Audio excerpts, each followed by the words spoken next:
एक छोटे से गांव में जहां चारों ओर हरियाली और खेत थे, दो किसान रहते थे।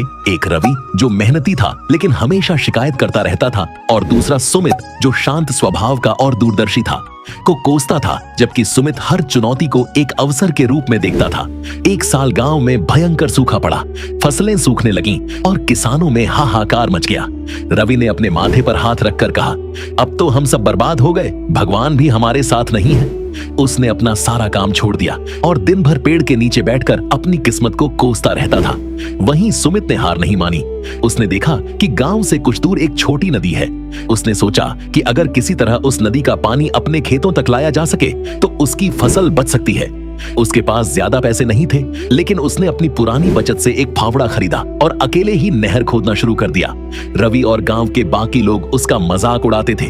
पागल हो गया है सुमित, इस सूखे में भला कौन नहर खोदेगा, वे कहते थे। सुमित किसी की बात पर ध्यान नहीं देता था। वह रोज सुबह से शाम तक मेहनत करता रहा। उसके हाथों में छाले पड़ गए, लेकिन उसने हिम्मत नहीं हारी। कुछ हफ्तों की कड़ी मेहनत के बाद आखिरकार उसने अपने खेत तक एक छोटी सी नहर बना ली। जैसे ही नदी का पानी उसके खेतों में पहुंचा, मुरझाई हुई फसलें फिर से हरी भरी होने लगीं। जब रवि और गांव के बाकी लोगों ने यह देखा तो उन्हें अपनी गलती का एहसास हुआ।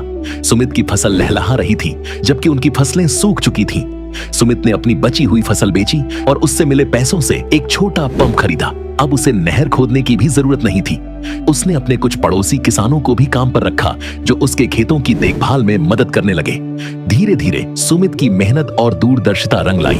उसने और जमीन खरीदी, नए बीज बोए और देखते ही देखते वह गांव का सबसे सफल किसान बन गया। वहीं रवि अपनी पुरानी आदतों में फंसा रहा, हमेशा अपनी किस्मत को कोसता रहा और कभी भी आगे नहीं बढ़ पाया। इस कहानी से भी यही समझ आता है कि परिस्थितियां चाहे कितनी भी कठिन क्यों न हो, हमारा नजरिया, माइंडसेट ही तय करता है कि हम सफल होंगे या असफल। क्या कहते हो, सही है ना?